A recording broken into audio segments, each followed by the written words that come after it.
एक बार की बात है कि एक समृद्ध व्यापारी जो सदैव अपने गुरु से परामर्श करके कुछ न कुछ सुकर्म किया करता था, गुरु से बोला, गुरुदेव, धनार्जन हेतु मैं अपना गांव पीछे जरूर छोड़ आया हूं, पर हर समय मुझे लगता रहता है कि वहां पर एक ऐसा देवालय बनाया जाए जिसमें देव पूजन के साथ साथ भोजन की भी व्यवस्था हो, अच्छे संस्कारों से लोगों को सुसंस्कृत किया जाए, अश्रम को शरण मिले, वस्त्रहीन का तन ढके, रोगियों को दवा और चिकित्सा मिले, बच्चे अपने धर्म के वास्तविक स्वरूप से अवगत हो सकें।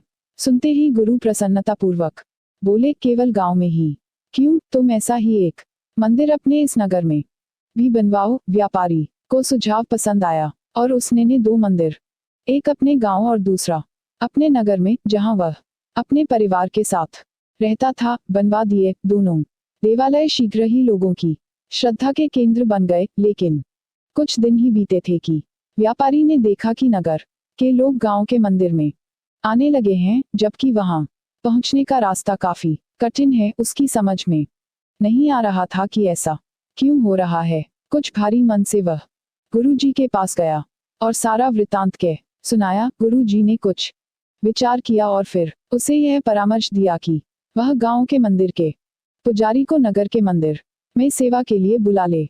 उसने ऐसा ही किया, नगर के पुजारी को गांव और गांव के पुजारी को नगर में सेवा पर नियुक्त कर दिया। कुछ ही दिन बीते थे कि वह यह देखकर स्तब्ध रह गया कि अब गांव के लोग नगर के मंदिर की ओर रुख करने लगे हैं। अब तो उसे हैरानी के साथ साथ परेशानी भी अनुभव होने लगी। बिना एक क्षण की देरी के वह गुरुजी के पास जाकर हाथ जोड़कर कहने लगा, आपकी आज्ञानुसार मैंने दोनों पुजारियों का स्थानांतरण किया, लेकिन समस्या तो पहले से भी गंभीर हो चली है कि अब तो मेरे गांव के परिचित और परिजन कष्ट सहकर और किराया भाड़ा खर्च करके नगर के देवालय में आने लगे हैं। मुझसे यह नहीं देखा जाता। व्यापारी की बात सुनते ही गुरुजी सारी बात समझ गए और बोले, हैरानी और परेशानी छोड़ो, दरअसल जो गांव वाले पुजारी हैं उनका अच्छा स्वभाव ही है। जो लोग उसी देवालय में जाना चाहते हैं जहां वे होते हैं, उनका लोगों से निस्वार्थ प्रेम, उनके दुख से दुखी